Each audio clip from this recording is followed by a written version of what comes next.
Seite spürt das vielleicht ein bisschen mehr, die andere ein bisschen weniger und dann wird es tricky. Das ist nicht gern gesehen, dann bist du schwierig, dann bist du kompliziert. Es ist eigentlich egal, worum es geht, ob das jetzt ein Treffen mit einem Bekannten ist oder Freunden oder wenn dich jemand nach einem Date fragt und du aber nicht weißt, wie du aus dieser Situation rauskommen sollst oder wenn dich jemand nach einem Gefallen bittet, den du ihm eigentlich nicht tun möchtest, aber es dann machst. Und warum machst du es denn eigentlich? Und ich habe zum Beispiel für mich so, es zieht sich eigentlich auch durch mein Leben, dass ich dann so eine Situation habe, ich reg mich dann tierisch darüber auf, oft über die Person, aber das ist ja eigentlich nur eine Projektion dieser ganzen Geschichte, weil in Wahrheit rege ich mich ja über mich auf, darüber, dass ich meine Grenzen nicht setzen konnte, darüber, dass ich nicht auf eine gesunde Art und Weise Nein sagen kann. Also es geht jetzt hier nicht hier auf Ego durchs Leben zu gehen, nein, aber es geht um einen gesunden Egoismus und eine gesunde Selbstliebe, dass man sich selbst an erster Stelle stellt. Und das ist ganz, ganz wichtig, weil wenn du selbst dafür sorgst, dass es dir gut geht, dass du im Balance bist, dass du gesund bist, dass du in der richtigen Energiefrequenz unterwegs bist, auch erst dann kannst du ja dein Bestes an die Umwelt geben. Deswegen ist es ganz, ganz wichtig, dann zuerst an sich zu denken.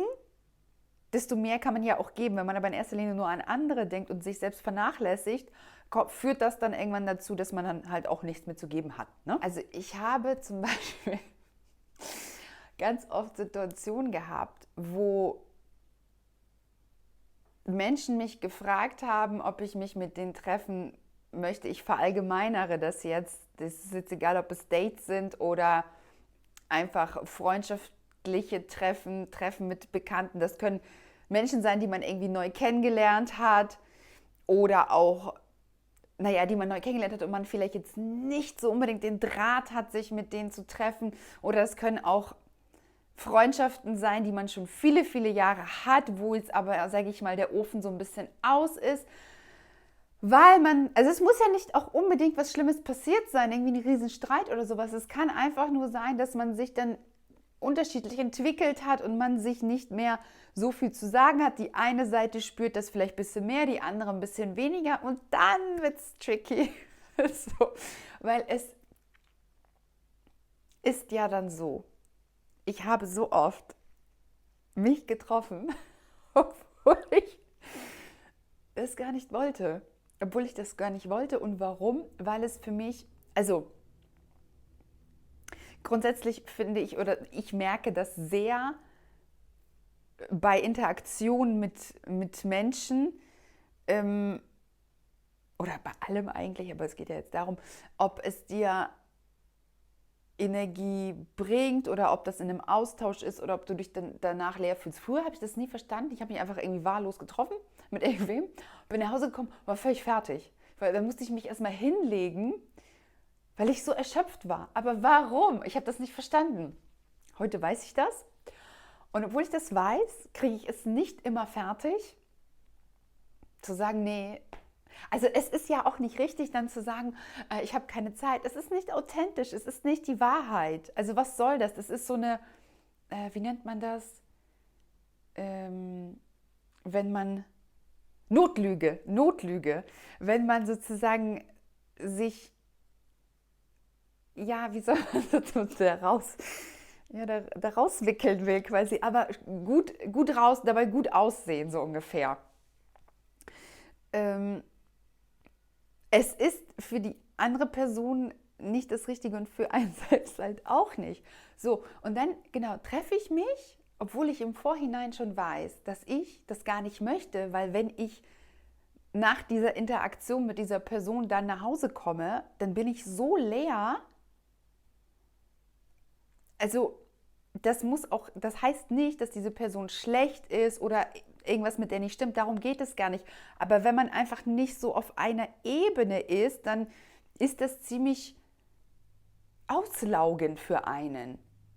Also, ne, ich war auch, also das muss ich auch mal sagen, ich war ja auch mal auf der anderen Seite, wo ich die auslaugende Person war, sagt man das so, und ich habe es halt nicht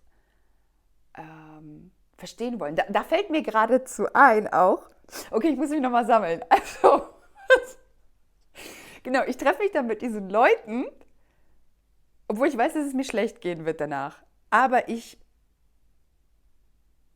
hoffe immer darauf, dass die von alleine merken, dass das nicht so passt. Damit ich nicht in die Situation kommen muss, wo ich denen das sage und dass ich mich nicht mehr mit denen treffen möchte. Und zwar nicht, weil ich keine Zeit habe, sondern weil ich es einfach nicht möchte.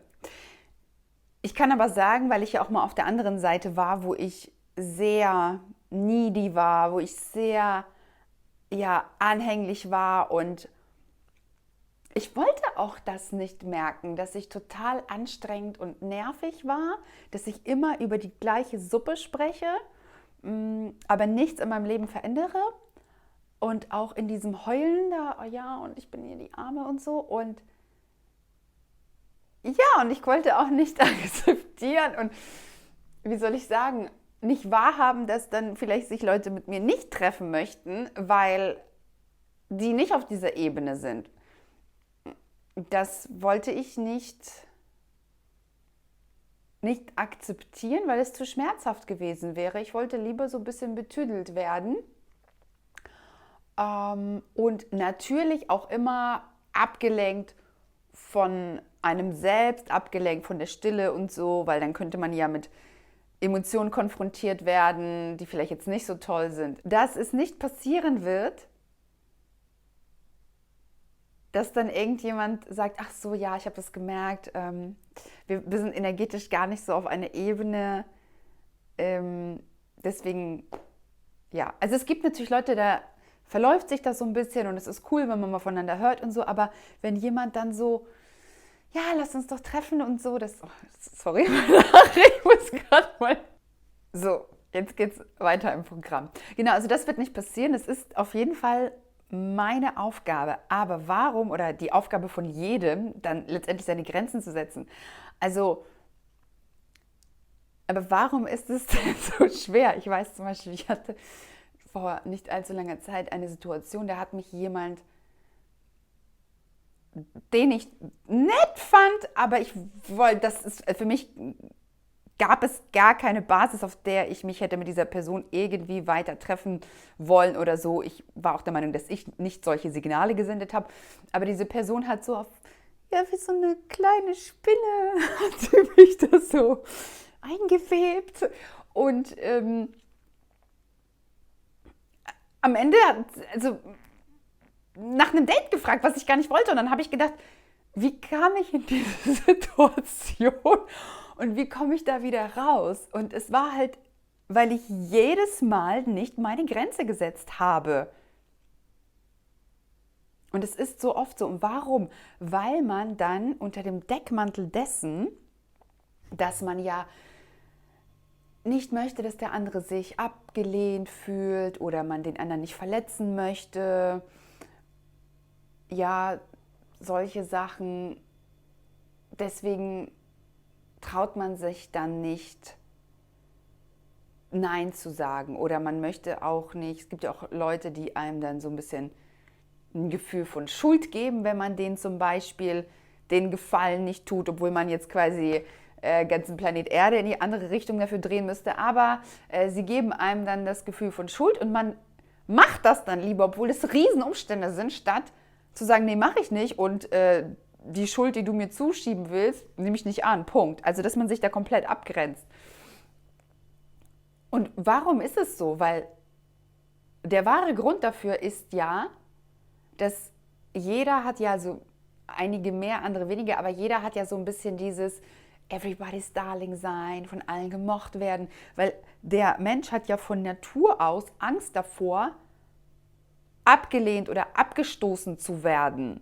Deswegen ist das dann schwierig. Ne? Man möchte ja mit diesen negativen Konsequenzen, die eventuell auf einen zukommen, dass wenn man sagt, nein, ich möchte mich mit dir nicht treffen oder nein, ich tue diesen Gefallen nicht für dich oder ne, wie auch immer, dass man dann mit einer Konsequenz rechnen muss, dass man eben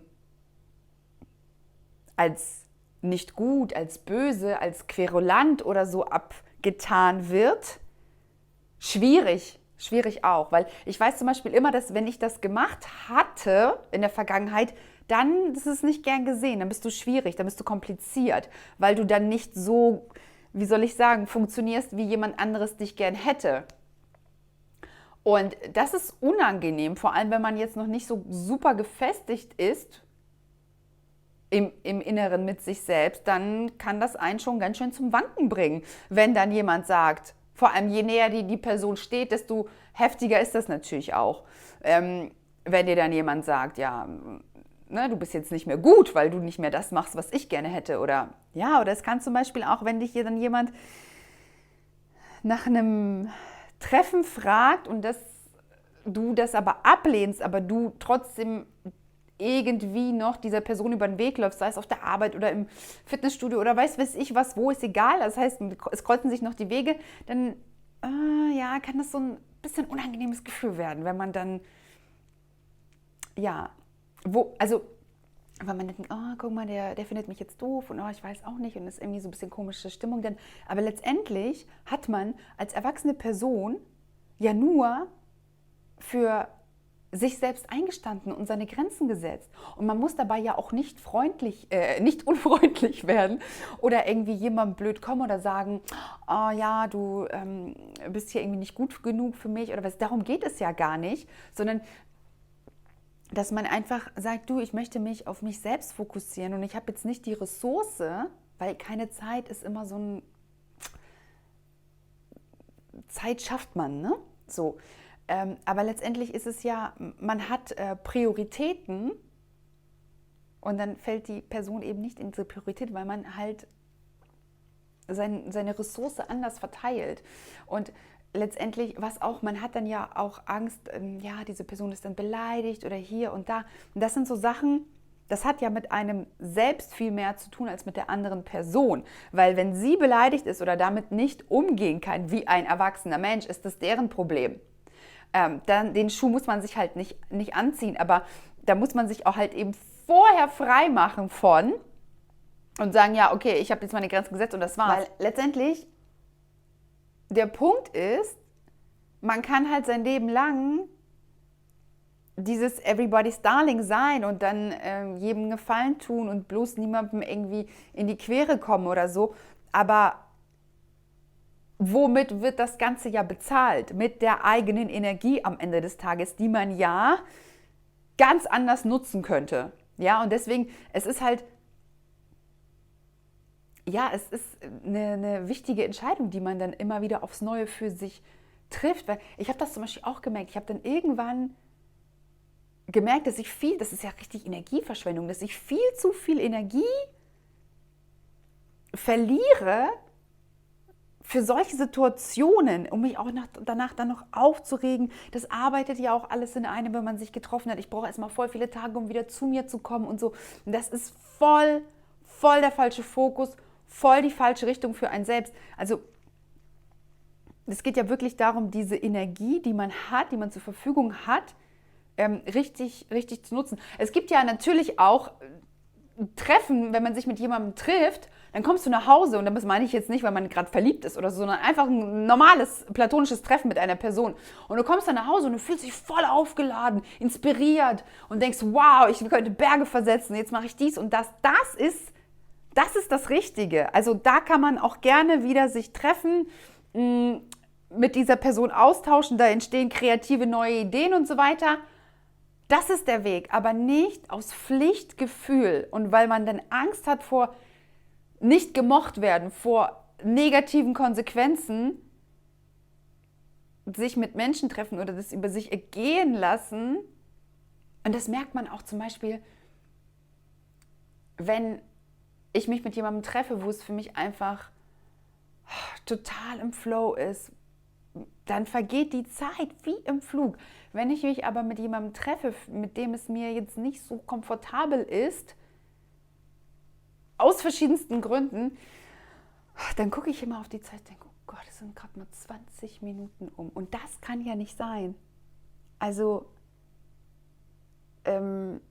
nee, da bin ich nicht mehr bereit zu.